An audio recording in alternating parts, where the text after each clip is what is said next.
Assalamualaikum warahmatullahi wabarakatuh. Pendengar radio Pasaman FM dan pemirsa setia Pasbar TV dimanapun Anda berada, kembali bersama saya Jimmy Taufik Adrian yang hari ini akan menemani Anda dalam acara podcast Jaksa Menyapa. Nah, kali ini kita akan mengangkat tema yang sangat penting tapi sering luput dari perhatian publik. Nah, kita akan mengupas tuntas pokok dan fungsi dari bidang intelijen di kejaksaan yang jarang diketahui oleh orang.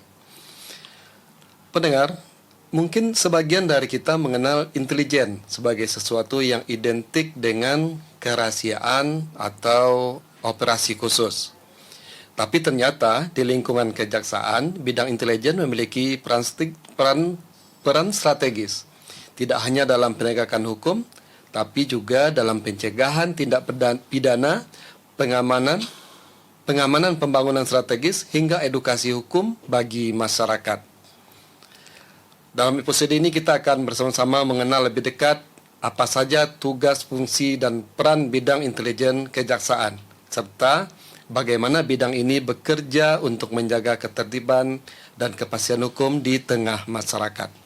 Telah hadir di studio bersama Bapak Mas Beni Mikadoma Saragih, SHMH, Kepala Seksi Intelijen Kejaksaan Negeri Pasaman Barat. Selamat sore Pak Beni. Selamat sore Bang Jimmy dan pendengar radio Pasaman FM. Gimana kabarnya Pak Beni? Sehat. Ini pas nih temanya. Kita ingin mengetahui peran dan fungsi intelijen dan bersama dengan Kepala Seksi Intelijen Kejaksaan Negeri Pasaman Barat. Kalau di masyarakat biasanya Pak namanya intelijen atau lebih dikenal dengan intel ya Pak ya. Ya. Nah, di kepolisian itu ada intel. Ya. Mungkin di masing-masing instansi juga ada intelijennya ya Pak ya. Nah, tapi yang kita maksud kali ini adalah intelijen kejaksaan. Sebenarnya tugas pokok utamanya apa itu Pak kalau yang di bidang kejaksaan intelijen? Baik, terima kasih Bang Jimmy, bahwa di sini perlu kami tegaskan bahwa fungsi tugas pokok intelijen, khususnya untuk intelijen kejaksaan, kita di sini fokus kepada namanya intelijen penegakan hukum. Intelijen penegakan hukum. Ya, khusus untuk penegakan hukum. Kita bukan dikhususkan untuk misal nih, kita contohkan kita intel menyamar jadi ini enggak. Kita khusus untuk penegakan hukumnya aja. Di rule itu aja Bang Jimmy. Maksudnya di situ kita intelijen penegakan hukum, kita khusus untuk dalam rule hukum saja, bukan untuk kita menjadi mata-mata atau apa, bukan. Contohnya gitu, misalnya kita untuk menyamar jadi seseorang tertentu, kita bukan masuk dalam, ibaratnya kita intelijennya bukan kekhususannya untuk itu, kita khususannya untuk intelijen penegakan hukum. Seperti ditegaskan dalam Undang-Undang Kejaksaan pasal 30, di bidang intelijen penegakan hukum, kejaksaan dalam hal ini berwenang yang pertama itu melakukan fungsi yang pertama itu penyelidikan, pengamanan, penggalangan untuk kepentingan penegakan hukum. Penyelidikan, penggalangan, penyelidikan, pengamanan, penggalangan untuk kepentingan penegakan hukum. Maksudnya di situ apa penegakan hukum? Ketika dilakukan penegakan hukum, misalnya kita contohkan sederhananya dalam bidang tindak pidana khusus. Kita di situ misalnya ikut terlibat melakukan penyelidikannya bisa, pengamanannya bisa. Pengamanan dalam artian apa? Dalam hal ini kan kita ada namanya PAM-SDO, pengamanan sumber daya orang. Maksudnya di situ apa? Seseorang yang melakukan kegiatan penyelidikan ataupun penyidikan kan perlu kita amankan dalam hal-hal tertentu. Kan tidak tertutup kemungkinan dia mengalami hal yang kurang nyaman, misalnya pun dalam bentuk misalnya dia melakukan penyelidikan, kita kan perlu mendampinginya dari ancaman, gangguan, hambatan, tantangan, misalnya seperti itu. Selanjutnya di bidang intelijen penegakan hukum ini kejaksaan berwenang menciptakan kondisi yang mendukung dan mengamankan pelaksanaan pembangunan. Tadi yang Bang Jimmy udah singgung, pengamanan pembangunan strategis tadi. Selanjutnya kita juga di fungsi kita di intelijen ini untuk penegakan hukum, kita ada melakukan kerjasama intelijen penegakan hukum dengan lembaga intelijen atau penyelenggara intelijen negara lainnya di dalam maupun di luar negeri. Contohnya kalau di dalam negeri kan udah bisa lah kita gambarkan, misalnya nih untuk melakukan pengamanan sidang lah, kita buat contoh sederhananya, kita koordinasi maupun kerjasama dengan pihak kepolisian ataupun TNI ataupun pihak-pihak lain. Selanjutnya kita yang berhubungan itu tadi, yang penegakan hukum, kita melaksanakan pencegahan korupsi, kolusi, nepotisme, dan melaksanakan pengawasan multimedia. Berarti pencegahan ya? Pencegahan. Kita ada pencegahan namanya. Misalnya contohnya kita bilang kalau dalam yang tadi penyelidikan ini kan dia masuknya di pengamanan dan penggalangan. Kita ini kan biasanya contohnya kita memberikan edukasi, misalnya contoh sederhananya di Jaksa Menyapa kita melakukan edukasi dan himbauan. Satu, yang selanjutnya kita juga ada program misalnya penerangan hukum, memberikan wawasan pencerahan kepada masyarakat untuk tidak terjerat dalam hukum ataupun terhindar dari masalah hukum. Selanjutnya kita ada juga program yang sebelumnya juga dan udah sangat familiar mungkin jaksa masuk sekolah. Kita memberikan edukasi ataupun pencegahan dini kepada anak-anak yang dalam masa sekolah untuk terhindar ataupun tidak terjebak dalam masalah hukum. Kira-kira gitu Bang Jimmy. Oh, jadi itu masuk ke ranahnya intelijen tuh? Masuk. Oh. Nah, kira-kira di Pasaman Barat deh, Pak. Misalnya seperti Bapak bilang untuk pengamanan proyek strategis nasional. Nah, mungkin di Pasaman Barat ini ada nggak ada yang dicontohkan? Seperti apa itu Pak? Khusus untuk tahun ini ya. Tahun ini kebetulan kan ada namanya efisiensi kan. Untuk tahun ini nggak ada, sepertinya belum ada lah proyek pembangunan strategis lah di Pasaman Barat. Namun kan yang itu ada Pak, yang apa, pelabuhan yang di Air Bangis. Yang pelabuhan di Air Bangis itu kan belum berjalan seutuhnya. Itu kan dari proyek tahun yang lalu kalau nggak salah. Iya, Kalau ada pun yang kalau nggak salah ya, ini ada pengamanan pembangunan strategis itu yang masalah tanggul yang didampingi oleh intelijen Kejaksaan Tinggi Sumatera Utara. Sama sih ke kita gabungnya joinnya, tapi di sana pengamanannya karena pelaksana kegiatannya dari provinsi. Di provinsi ya. Iya. Nah, kemudian lagi Pak, bidang-bidang apa saja itu yang dicakup dalam lingkup intelijen? Baik, kalau lingkup yang kalau bisa dinyatakan bahwa intelijen ini bisa dikatakan dia supporting system. Dia masuk menyeluruhnya. Misalnya nih, kita contohkan awal kita di bidang kepegawaian. Kita bisa masuk. Maksudnya di situ kita di bidang intelijen juga mengawasi teman-teman kita pegawai dalam berperilaku dan berhubungan sosial. Misalnya nih lagi-lagi ngetren, kita juga mengawasi teman-teman kita misalnya dalam hal menggunakan media sosial. Kita memberikan himbauan ataupun pelarangan kepada teman-teman untuk bijak dalam bermedia sosial. Yang pertama itu. Yang selanjutnya kita bilang kayak bidang seperti bidang pidana khusus. Kita melakukan pengamanan di situ namanya dalam artian ketika dimulainya kegiatan, baik itu penyelidikan, penyidikan, penuntutan maksudnya persidangan ya. Baik pun maupun setelah selesai persidangan yang namanya eksekusi setelah putusan berkekuatan hukum tetap, kita mendampingi ataupun memberikan pendampingan kepada pidana khusus. Maksudnya di situ apa? Kita ikut melakukan monitoring ataupun melakukan bersama-sama dalam hal kegiatan ini. Kita juga mengantisipasi hal-hal yang misalnya yang terjadi, misalnya contoh yang sederhananya dalam hal misalnya ketika penyelidikan ini kita mengantisipasi hal-hal biar jangan bocor misalnya yang kita lakukan penyelidikan. Dalam hal penyidikan juga gitu. Dalam hal penyidikan ini tentunya ada peningkatan yang lebih lagi. Misalnya dalam hal penetapan tersangka ini kan kita melakukan pengamanan. Kenapa? Ketika seseorang itu dilakukan tindakan lebih lanjut, misalnya ditetapkan sebagai tersangka dan mungkin ke depannya pada saat itu juga dilakukan penahanan, kita juga kan harus melakukan pengamanan dan penggalangan. Begitu juga dalam hal persidangan. Persidangan ini kita selain juga kita meminta bantuan dari pihak pengamanan untuk melakukan pendampingan kita saat persidangan. Biasa itu kita lihat kemana itu? kepolisian maupun TNI.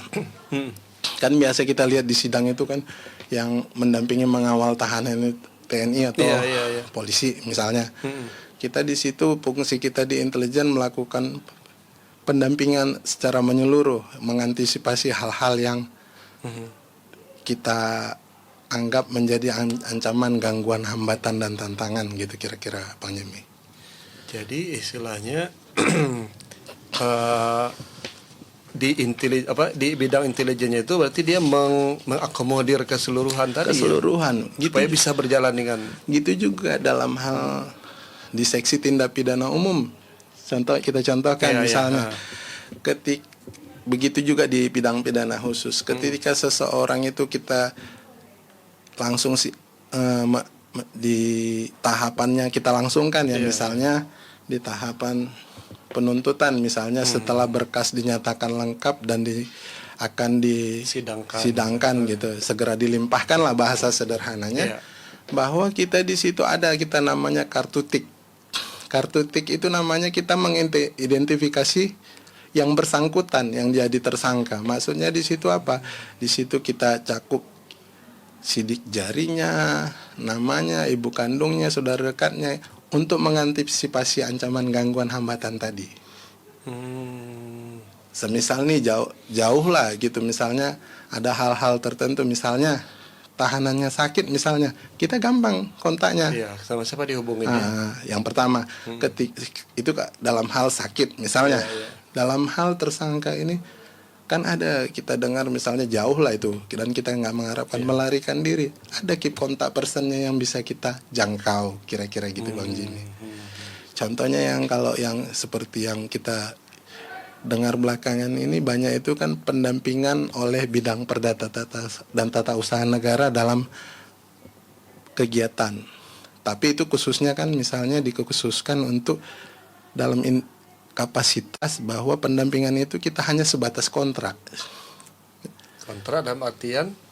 Kontraknya aja, dalam artian kita nggak mencampuri substansinya ya? Mutu dan kualitas pekerjaannya enggak.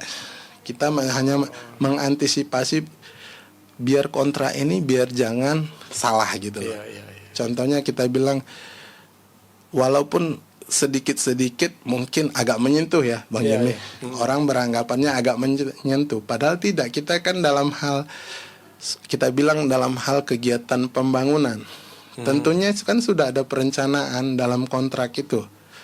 Tentunya kita dalam pendampingan ini kita kan mengamati dan memonitor gimana pelaksanaannya. Apakah sesuai dengan perencanaan? Kan itu berhubungan dengan kontrak. Namun orang beranggapannya, oh itu udah masuk ke substansi pekerjaannya. Sebenarnya enggak. Mengenai mutu maupun kualitas pekerjaannya kita nggak masuk, Bang Jimmy. Jadi seandainya walaupun sudah diawasi seperti itu, seandainya nanti bermasalah, itu kita nggak masuk. Tidak masuk substansi pekerjaannya. Nggak masuk. Karena kita nggak punya keahlian untuk itu, Bang Jimmy. Kan kita sudah di situ sudah kita tegaskan di awal bahwa pendampingan kita baik dari bidang intelijen maupun dari bidang perdata tata usaha negara, tapi khususnya kita bilang dalam bidang intelijen ini kan pengamanan pembangunan strategis. Kita kekhususannya dalam kontraknya saja, kontraktual istilahnya. Kita tidak masuk dalam masalah ataupun kegiatan volume maupun kualitas pekerjaannya. Artinya belum tentu juga yang yang diawasi tadi belum tentu juga tidak bermasalah itu ya. Bisa jadi kan. Karena nggak masuk di kontrolnya. Tapi dalam artiannya gini Bang Jimmy, disitulah kita gunanya sinergitas. Maksudnya bukan kita menggabungkan diri ataupun mengikatkan diri di situ. Dalam hal pendampingan ini kita juga kan ada kontrolnya. Maksudnya kontrolnya dalam setiap ini khusus ya, khusus dalam pelaksanaan kegiatan untuk pembangunan ya ataupun pengadaan.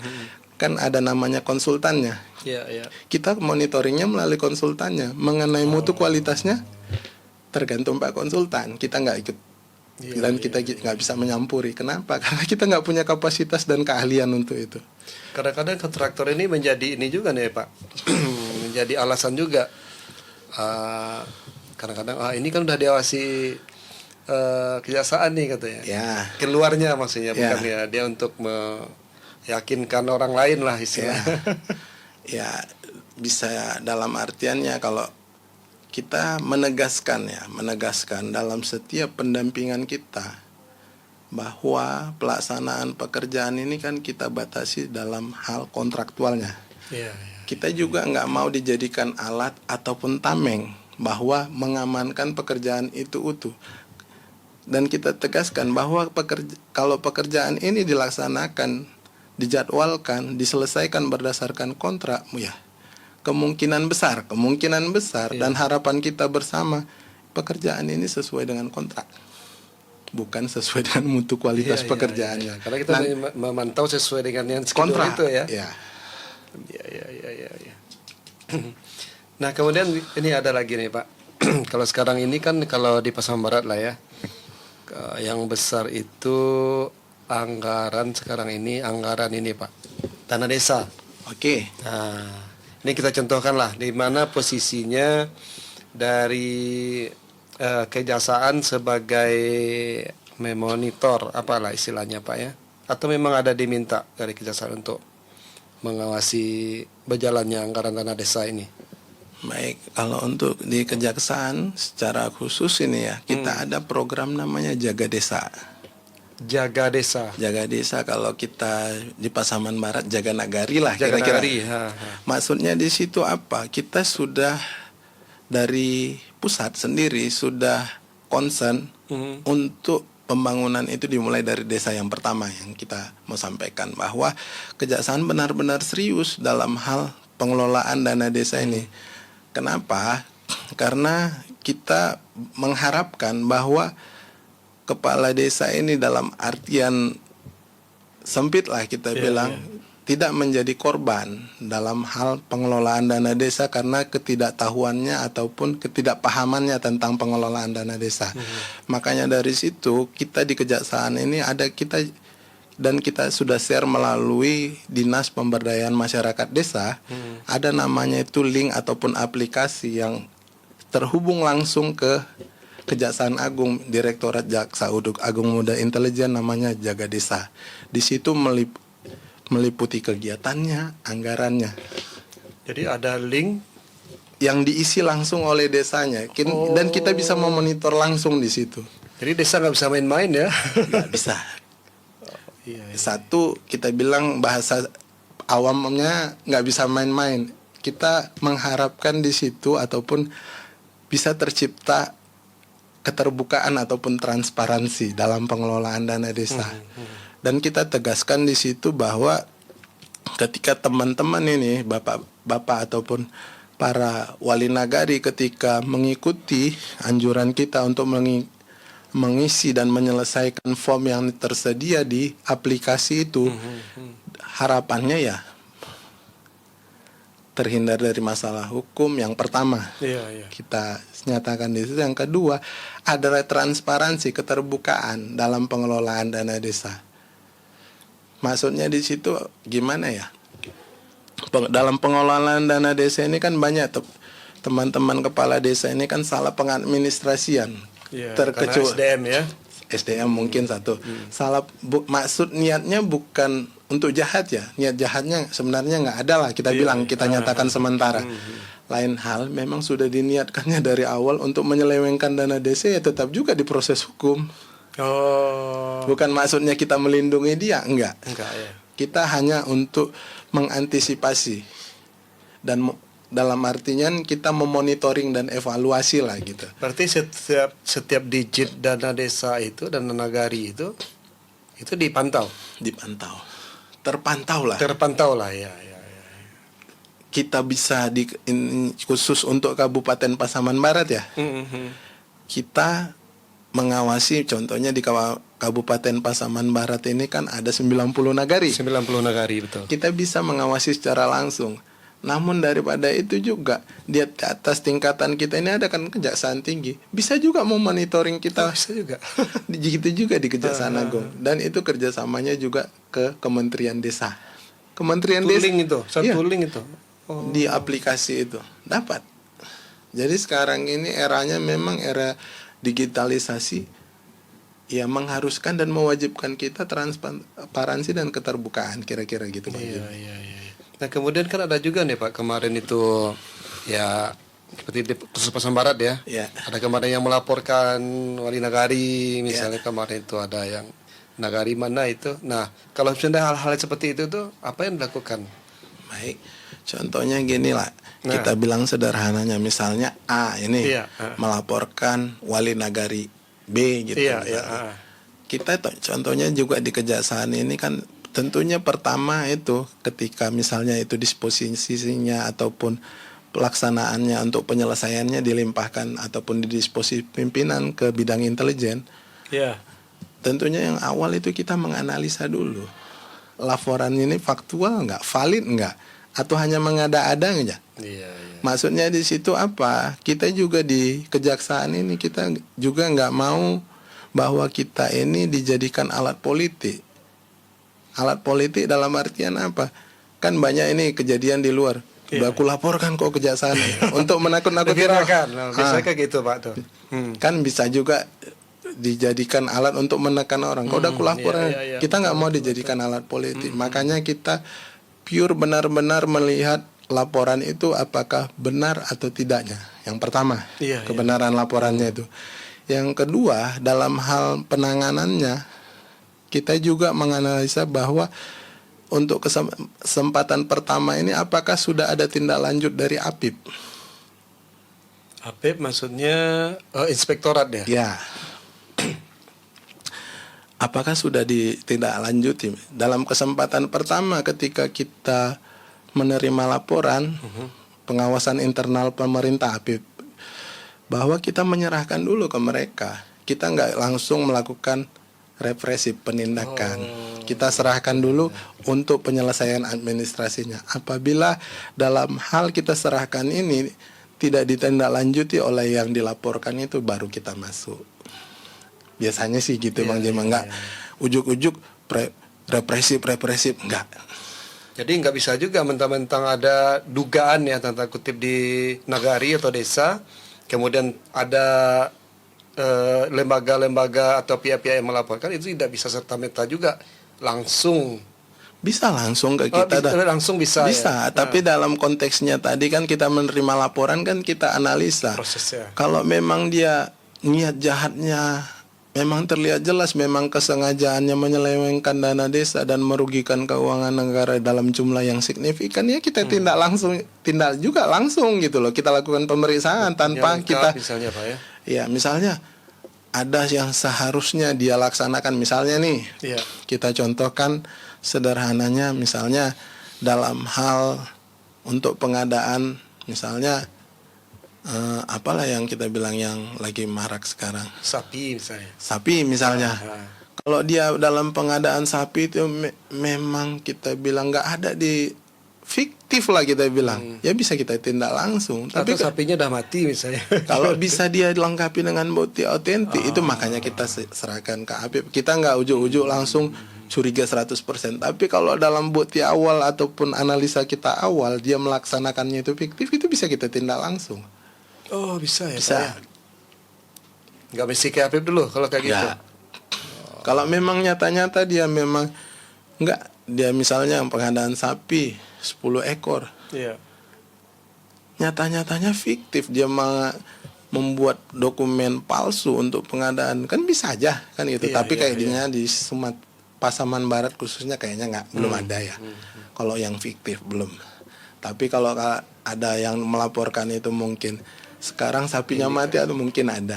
Ya indikasi mungkin deh Pak ya. Ada yang kita terima laporan, kita bukakan aja. Ada kita terima laporan misalnya si A lah, nggak bisa kita sebutkan di sini. Untuk kesempatan pertama kita serahkan ke APIP karena kita nilai itu kan masih belum valid secara keseluruhan. Yang pertama, yang kedua, apakah APIP dalam hari ini inspektorat sudah melakukan audit, kan kita perlu tahu juga di situ. Makanya kita ada sinergitas di situ dalam, kalau nggak salah itu peraturannya dalam hal kita ada MOU antara Mendagri, Kapolri dan Kejaksaan nomor 1 itu tahun 2025 tentang optimalisasi penanganan ini khususnya untuk desa. Untuk desa ya. Bisa kita dalam kesempatan pertama kita serahkan kepada APIP, kira-kira gitu Bang Jimmy.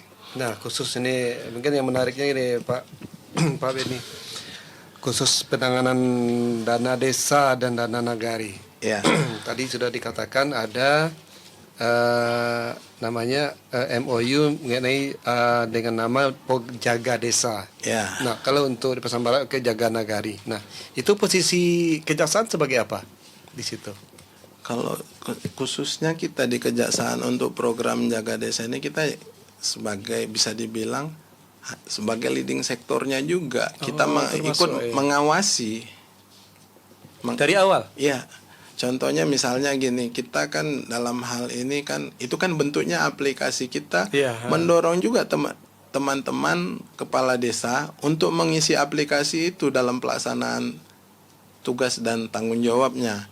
Yang pertama, yang kedua yang menjadi kendala bahwa di Pasaman Barat ini dari 90 nagari yang definitif itu cuma 3 wali nagari, yang lainnya PJ. Apa hubungannya Pak? Kan dia tetap memakai dana desa juga. Satu yang itu yang menjadi kendala gitu. Kalau wali nagari dia kan kontinu nih. Iya betul. Dia memang penjabatnya sampai habis masa jabatannya. Ini kan suatu saat kan bisa berganti dia. Jadi kan kurang maksimal dalam pelaksanaan tugas dan tanggung jawabnya.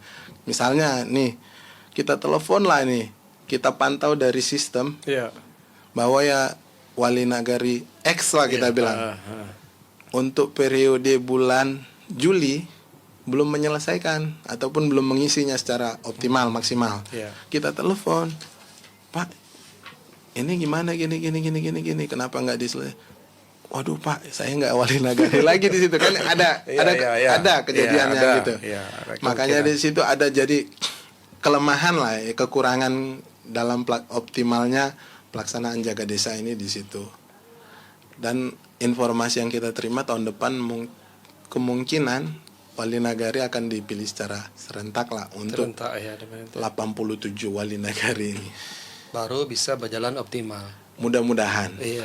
Berarti kalau dengan PJ ini apakah memang tidak dipaksakan untuk mengisi aplikasi itu atau memang kita saja? push dan kita dorong lah terus secara kontinu. Namun kendalanya itu tadi, Pak, saya nggak jadi wali nagari lagi. Kita mau bilang apa? Kita hubungin lagi dong yang baru. Dan yang baru, ya Pak, nanti saya pelajari dulu. Misalnya contohnya, Pak, segera kita laksanakan. Tapi kan kita ngulang lagi nih dari awal.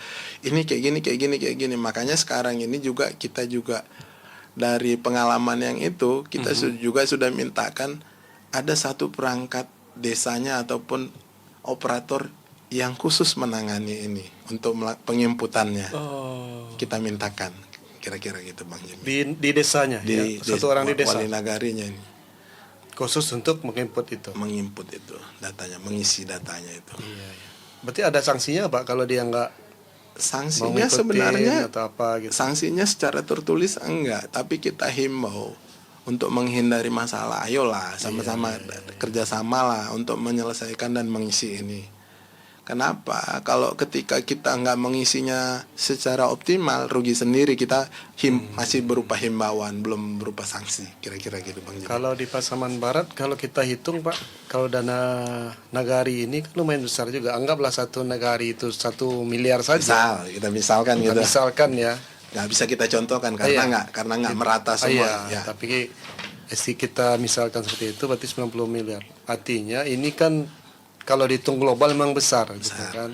Nah, ini dari intelijen sendiri untuk mengantisipasi kebocoran anggaran ini ada nggak upaya dari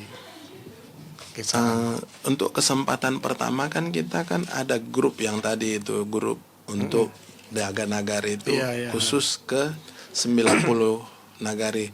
Dan perlu saya tambahkan Bang Jim bahwa dari 90 nagari ini kita menangani 76 nagari. 76. 14 nagari itu ditangani oleh wilayah cabang Kejaksaan Negeri Pasaman Barat di Air Bangis. Oh, bagi tugas. Karena mungkin jauh kali ya, Pak ya. Jarak lah kita bilang, Jarak, jangan ya. jauh lah kita bilang, gak enak ya kan. Jarak tempuhnya Iya. lebih Ya, mungkin lebih dekat lah dari ke sana. sana. Jadi yang sekarang kita yang lakukan monitoring dan evaluasi itu 76 nagari. Yang 14-nya ke cabang Jadi Kejaksaan. sebelumnya berarti ada sosialisasi juga. Ada sosialisasi melalui grup WA tadi, kita melakukan himbauan. Ketika kita pantau masih kosong, kita telepon. Kalau umpamanya sampai segitunya, Pak. sampai ya? segitunya. Kalau misalnya kosong nggak ngerti, kita panggil. Malahan kadang kita coba pandu lagi malah, biar dia mengisinya gitu loh. Karena gaptek juga ya nagari ini ya. Atau kalau gaptek kita bilang Nggak mungkin, nggak ya? berani lah, nanti jatuh-jatuhnya nanti dikira kita menyepelekan Iya, gitu. iya. Mungkin ketika mengisinya ini kan tentunya aplikasi kan ada juga kelemahannya. Mungkin ketika mereka mengisi, ketika melakukan penginputan tiba-tiba hilang. Disitulah kita komunikasi. atau jaringan kurang bagus. Jaringan kurang bagus. Karena dia berbasis internet ya. Ya, Iya. kan nggak semua wali nagari lah kita bilang kantornya itu punya kapasitas internet yang standar lah kita bilang. Pak, kami sering hilang-hilang sinyalnya misalnya gitu. Coba kita pandu, kalau enggak datang ke kantor misalnya. Iya, kurang lebihnya. Oh, jarak kita jauh, ya udah kita pandu dari telepon. Kemarin itu ketika ini launching program Jaga Desa, ada juga sampai 2 bulanan gitu atau 3 bulanan orang belum mengisi. Kondisinya itu tadi, satu mungkin kurang mengerti. Kita bilang yang pertama Belum paham ya. belum paham. Yang kedua, kondisinya wali nagarinya baru ganti. Kondisinya kan ketika dia menjadi PJ atau penjabat wali nagari di situ kan dia nggak sekonsen yang definitif tentunya. Iya. Kita bilangnya seharusnya dia gitu, tapi kenyataannya Sebenarnya kalau dia bertugas tuh ya harus konsen. harus harusnya, Pak, ya. konsen. Kenapa? Ketika dia jadi PJ ini kan dia juga ditugaskan juga di bidang yang ditetapkan dia. Dia kan hanya mengisi kekosongan di situ. Iya. Misalnya dia jadi PJ Wali Nagari X, sementara dia punya jabatan juga ataupun punya tanggung jawab juga jadi kasih ataupun Di jadi tempat kabid di tempat lain. Iya. Atau ada juga nyari guru itu, Pak. Ya kan nggak, tentunya Iya. kemungkinan adanya kurang maksimal lah gitu Iya, kira-kira. Intinya Gitu. kan ada 2 pekerjaan ya. Ya, gitu kira-kira Bang Jimmy. Nah, kalau untuk karena kan di Pasaman Barat ini, Pak ya. Ya sekarang ini yang paling besar ya anggaran di desa lah, karena efisiensi ini desa termasuk yang tidak efisiensi kan, maksudnya karena anggarannya langsung dari pusat dan itu makanya diawasi secara langsung. Nah, satu lagi ini Pak, sekolah. Oke. Nah, gimana nih sekolah? Karena anak bos besar kan, Ya. ada SD, SMA, SMA. Nah, itu gimana dari fungsi intelijen untuk supaya jangan terjadi kebocoran atau penyelewengan di Penyelewengan, baik. Makasih Bang Jim. Untuk dana-dana bos lah khususnya kan kita ini kan khususnya kita ini kalau sekarang ini kita agak dimudahkan ini dengan adanya kemajuan teknologi. Selain kita memonitoring secara langsung, kita juga memanfaatkan media sosial nih, kan banyak media sosial. Ketika ada hal yang bersangkut paut dengan dana bos, kita salah satu media yang kita jadikan untuk memonitoringnya ini secara langsung melalui sekolahnya ya. Kita melalui media sosial juga Bang Jim. Kan sekarang ini apa-apa sedikit-sedikit kan viral. Kita kan monitor juga. itu Pak ya? Iya. Di media sosial misalnya muncul lah ada keluhan si X lah selaku orang tua. Kita pantau juga itu Bang Jim. Kenapa? Ya sekarang ini nggak bisa kita nafikan dan nggak bisa kita tutupi juga. Semua ini berawal dari media sosial. Tempat curhat ya? Tempat curhat. Contohnya kayak Bang Jimmy ini misalnya, Ya. ini kan termasuk media sosial nih, radio. Ah. Ada orang curhat, oh gini gini gini. Kita pantau juga, kita monitor juga. Kenapa? Setelah Bang Jimmy nanti melakukan siaran ataupun live ataupun melakukan wawancara, Ya. nanti kan muncul ibaratnya highlightnya misalnya di Ya, ya.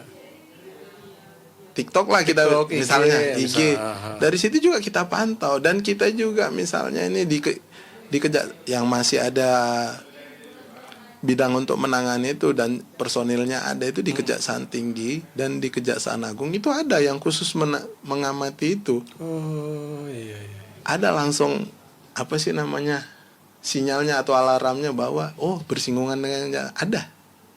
Iya, iya, iya. Oh di Pasaman Barat ada oknum misalnya melakukan ini langsung ketahuan itu nggak bisa ditutup-tutupi lagi sekarang anjir dengan adanya media sosial gitu. Padahal dari postingan mungkin postingan biasa mungkin Postingan biasa lama-lama ketika orang membukanya ataupun like atau dislike-nya kan itu langsung jadi viral. Kira-kira gitu. Gitu juga tadi yang Bang Jimmy sampaikan mengenai hal-hal tertentu ini salah satunya kita pengawasannya dari media sosial juga. Selain kita melakukan monitoring dan melakukan penyuluhan kan kita ada tadi program-program Iya, penerangan iya. hukum, Betul. jaksa masuk sekolah. Disitulah kita mendengar keluh kesah itu tadi. Kira-kira gitu Bang Jimmy. Nah, ini khusus ke ini Pak, karena penyelewengan itu kalau kita lihat ya di beberapa media kalau lihat kalau sekarang ini ada berita yang di pesisir selatan. Oke. Itu mungkin Bapak ada ini juga itu penyelewengan dana bos yang sampai udah ditetapkan jadi tersangka. Oke. Nah, kalau seperti di Pasaman Barat ada nggak Kalau untuk istilahnya pengaduan atau kasus-kasus yang berkaitan dengan keuangan yang ada di dana bos atau di sekolah? Kalau untuk khusus di Pasaman Barat khusus ya, khusus untuk Kabupaten Pasaman Barat untuk saat ini belum ada Bang Jimmy. Untuk kejadian ataupun peristiwa yang seperti ada yang Bang Jimmy sebutkan tadi, kita bilanglah katakan tempatnya pesisir selatan belum ada. Iya, iya. Itu biasanya dasarnya apa Pak? Laporan atau apa biasanya? Perlu kami Hal kayak gitu tuh. perlu kami tambahkan juga Bang Jim. Kita kan tadi yang balik ke awal kita nih. Iya, ha. Kita dalam hal penyelidikan ini selain kita menerima laporan atau informasi ataupun aduan, Iya. kita bisa menemukan sendiri Bang Jim. Dalam artian kita mendengar sesuatu tanpa juga orang melapor, kita bisa melakukan penyelidikan. Kira-kira Misalnya gitu. Pak, Misalnya gini. Kita bilanglah dinas X Iya. dalam pelaksanaan misalnya pengadaan tertentu, kita melihat ataupun mendengar ada terjadinya penyalahgunaan kewenangan ataupun kita bilang sederhananya ada indikasi lah. Indikasi, betul, indikasi awal. Tanpa adanya pelaporan ataupun aduan kita bisa langsung melakukan penyelidikan di situ. Baik terbuka maupun tertutup. Jadi istilahnya dari dasar itu bisa dari kejaksaan masuk. Bisa. Hanya mendengar aja gitu. Iya, Bisa. Dalam artian yang perlu kami tambahkan di sini kalau penyelidikan tertutup itu misalnya kita melakukan pengumpulan data tertutup melalui intelijen lah. Kita cari informasinya apakah benar ini itu fungsinya tadi urutannya yang di awal penegakan hukum. Penegakan hukum ya. Iya Bang Jim. Nggak ujuk-ujuk langsung represif enggak. Kita juga harus secara matang dalam melakukan penegakan hukum itu tadi, intelijen penegakan hukumnya. Jadi sebenarnya dari intelijen ini fungsinya Pak yang paling banyak ini sekarang lebih berat kemana Pak dia? Penegakan hukumnya atau penerangan hukumnya atau untuk yang apa istilahnya? Dia kan ada titik beratnya Pak. Ya kalau di tadi kan yang seperti kita tegaskan tadi Bang Jim, bahwa kalau di intelijen kejaksaan itu kan ada pengamanan, penggalangan kan gitu. Iya. Kita titik beratnya nggak ada Bang Jim, kita seimbang gitu. Oh gitu. Misalnya kita pencegahan dulu nih misalnya gitu kan. Ya. Nggak gitu tuh, enggak ya. Sejalan aja dia Bang Jim. tergantung kebutuhannya di Iya, mana. iya, Kalau kebutuhannya misalnya dalam hal penyelidikan lah, Iya. ya kelihatannya kita terfokus di situ. Enggak, sebenarnya combine juga dia di dalam penyelidikan ini kita juga ada juga pengamanan, penggalangan. Jadi nggak bisa terpisah deh. Nggak bisa terpisah. Makanya dibilang tadi 3 in 1 lah. Iya. Kasarnya bahasa awamnya biar Iya, 3 in iya, 1 lah. iya. Intelijen itu kalau khususnya intelijen penegakan hukum di kejaksaan, dia pasti itu lead pamgalnya itu pasti melekat. Nggak bisa Bisa dipisah-pisahkan. bisa ya. Dan yang perlu kami tambahkan juga di sini Bang Jim, Iya Pak. selain tadi yang disampaikan di situ bahwa fungsi penggalangan ini adalah yang umum lah ya, yang umum kita sampaikan bahwa untuk penggalangan ini adalah upaya untuk membangun dukungan ataupun opini dan citra positif kejaksaan di mata publik, diwujudkan melalui kegiatan yang tadi kita sampaikan tadi Bang Jim. Itu ada penyuluhan hukum, penerangan hukum, kehumasan, seperti kayak gini lah program Ini masuk penggalangan.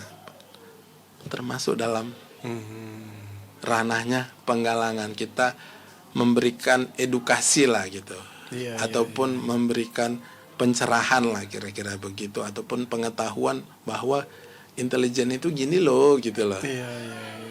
Kira-kira gitu Bang Jim. Yang tadi juga yang kita sampaikan juga itu kan bahwa salah satunya fungsi di intelijen itu kan yang kita berkolaborasi dengan instansi intelijen lain, Iya. misalnya dalam hal upaya pencarian Contoh dengan Polri misalnya Pak ya. pencarian orang, misalnya kita melakukan pelacakan, pengamatan, pengumpulan informasi mengenai keberadaan, mobilitas, serta pola komunikasi yang buron ataupun orang yang mau kita cari ini. Kan tentunya kita harus ada kerjasama. Harusnya instansi-instansi lain. Ya, misalnya kan potensi kerawanannya juga kan harus kita perhitungkan. Makanya kita melakukan kerjasama dengan instansi ataupun intelijen instansi lain, misalnya TNI atau Polri, kira-kira gitu Bang Jim.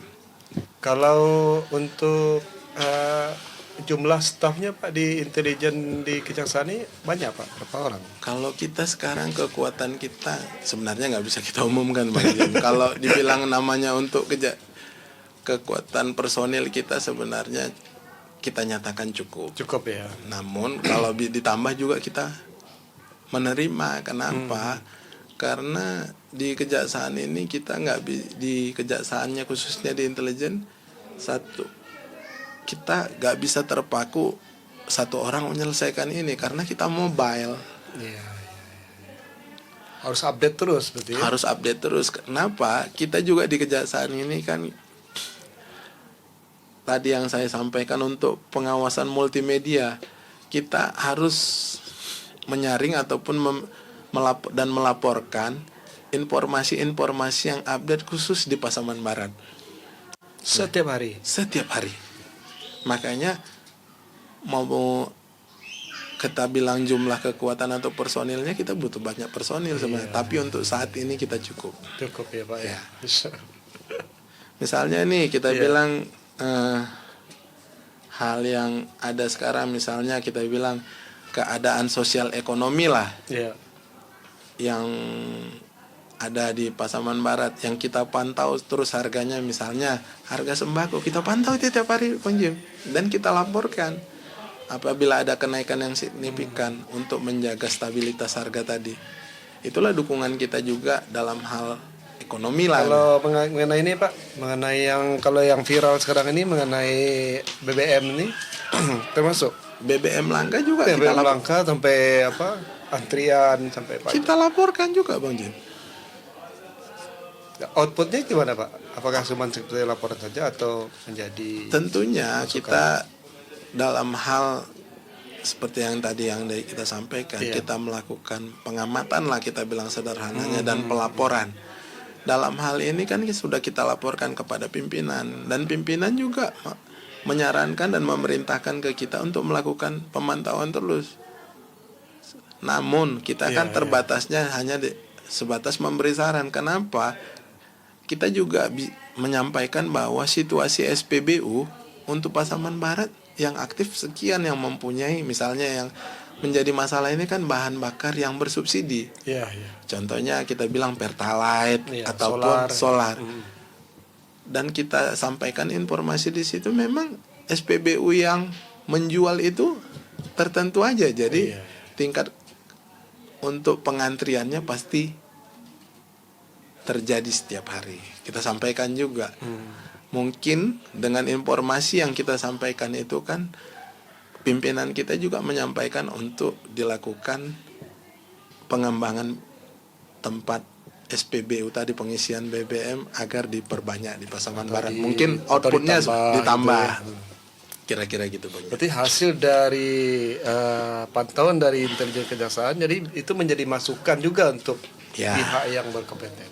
Gitu juga yang tadi yang kita bilang harga sembako. Harga sembako ini harga kita bilang yang paling Yang 9 bahan pokok itulah ya. 9 bahan pokok itulah. Itu tiap hari kita monitor dan kita laporkan. Satu, yang kedua harga pupuk. Iya, iya. Artinya yang nasional, berarti misalnya begitu ada informasi nasional, itu berarti sudah menjadi perhatian. Berarti. Konsen kita lah. Itulah tadi salah satunya juga intelijen penegakan hukum tadi tujuannya ke situ, dalam artian biar jangan ada kelangkaan juga tadi di situ. Itulah dia intelijen penegakan hukum itu tadi, maksudnya biar merata lah terbagi itu tadi 9 bahan pokok, pupuk, kira-kira gitu Bang Jem. Jadi artinya ini juga inilah yang menjadi apa nih istilahnya, informasi dari intelijen inilah nanti yang dijadikan resume atau apa ya namanya untuk mengambil keputusan gitu Pak ya. Ya alat bantu lah. Iya, kita. alat bantu lah istilahnya. Ya ibaratnya sebagai sarana prasarananya, apa sih indikatornya, ini kita bisa kasih masukan. Iya. Kira-kira gitu Bang Jem. Nah, ini pertanyaan kita yang sepertinya ada hampir 1 jam nih Pak. Nggak terasa Bang Jem. Nah, bagaimana bidang intelijen ini menjamin kerahasiaan Pak, keamanan informasi itu di internal kejaksaan itu sendiri? Kalau umpamanya di bidang intelijen ini kita kan dalam hal kita menerima pelaporan ataupun pengaduan lah, kita bilang untuk lebih konkretnya ya, Iya. Bang Jem, lebih sederhananya, lebih gampangnya. Kalau kita menerima aduan, tentu identitas pelapor ini kita rahasiakan. Misalnya kita contohkan nih Bang Jim, Bang Jim ini kita katakanlah jadi PPK lah untuk kegiatan tertentu. Dan kemudian X memberikan laporan ini. Dan Bang Jimmy kan tentunya kita klarifikasi nih, kita panggil. Ini siapa yang ngadukan saya? Kita nggak bisa beritahukan. Itulah salah satu contoh kerahasiaannya. Yang pertama, yang kedua, yang selanjutnya ini pengamanan terhadap personil, kegiatan, material, dokumen, komunikasi, termasuk ruangan, sistem jaringan, serta memastikan keamanan yang sesuai dengan informasi agar tidak terjadi kebocoran, misalnya penyalahgunaan data gitu. Nah, maksudnya penyalahgunaan data itu gimana tadi? Misalnya nih, kayak yang balik ke tadi itu yang jaga desa. Iya. Itu kan username sama passwordnya hanya desa itu yang tahu dan kita. Misalnya desa lain membuka itu nggak bisa. Kenapa? Takutnya itu disalahgunakan Bang Jim. Oh, ini terakhir jadi membuat gaduh. Oh iya. Itulah kira-kira contoh kecilnya tadi. Selain yang tadi pertama kita sampaikan untuk lebih menyederhanakan dan lebih memudahkan mengetahui yang kerahasiaan tadi. Ya, Masya Allah, luar biasa Pak ya. Banyak sekali tugas-tugas dari intelijen ini. Istilahnya justru ini banyak yang nggak diketahui oleh masyarakat awam atau masyarakat umum gitu ya. Dan ternyata dia bekerja di balik layar. Ibaratnya kalau motonya intelijen ini kan ada dia Bang Jim. Apa tuh motonya Pak?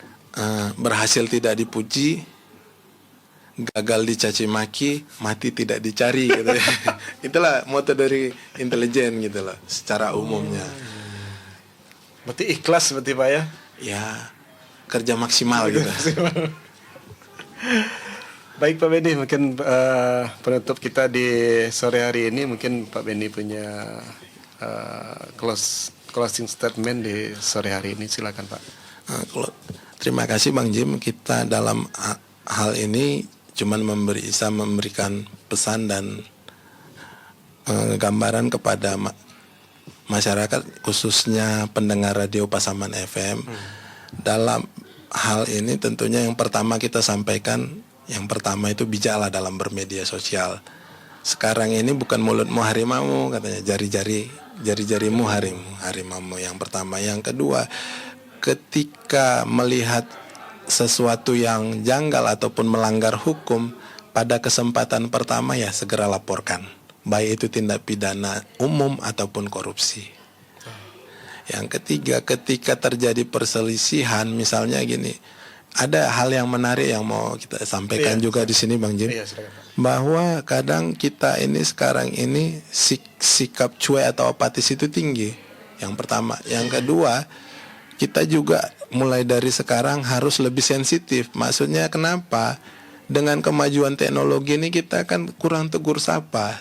Yang pertama, yang kedua, kejahatan itu sering terjadi karena kita kurang tegur sapa. Kita biasanya kayak gitu keadaan rumahnya, ternyata sudah dibobol ataupun disekap orang di dalam. Jadi untuk saat ini sekarang ini yang bisa kita himbau ya, kalau bisa saling komunikasi yang pertama, yang kedua segera laporkan apabila terjadi tindak pidana yang terjadi. Jangan langsung main hakim sendiri. Kenapa? Karena ketika kita main hakim sendiri konsekuensinya ada kan gitu. Bisa berbalik ya Pak ya. Bisa berbalik arah. Misalnya kita kedapatan orang melakukan tindak pidana. Misalnya kan ini kan banyak ini sekarang ini A, B, C. Kita contohkanlah pencurian ataupun pencabulan lah kita yang karena kita emosi, keadaan tersulut emosi, kita pukul yang bersangkutan yang diduga melakukan atau terduga pelaku. Kita pukul pakai batu, mati. Padahal dia belum terbukti kan? Belum terbukti, malah kita yang jadi bermasalah hukum. Yang terakhir juga yang kita sampaikan di sini untuk pendengar Pasaman FM ya, kita harapkan juga peran serta aktifnya dalam pembangunan Pasaman Barat. Apabila ada hal-hal tertentu yang menjadi perhatian dari masyarakat, bisa segera melaporkannya ke Kejaksaan Negeri Pasaman Barat. Kira-kira gitu Bang Jim. Baik, luar biasa Pak Benny, banyak sekali hal baru ya yang kita ketahui di hari ini tentang bidang intelijen kejaksaan, mulai dari perannya dalam penyelidikan, pengamanan, penggalangan, sampai dengan penerangan dan penyuluhan hukum kepada masyarakat. Dan dari obrolan ini kita jadi tahu bahwa intelijen kejaksaan bukan hanya bekerja di balik layar, tapi juga berperan aktif dalam mencegah tindak pidana, menjaga keamanan informasi, serta memastikan pembangunan strategis berjalan aman dan transparan. Baik. Terima kasih banyak Pak Benny kehadirannya di studio Radio Pasaman FM. Dan tentunya pendengar Radio Pasaman, ikuti terus acara kita ini di episode berikutnya. Saya Taufik Drian, mohon diri dulu. Wassalamualaikum warahmatullahi wabarakatuh.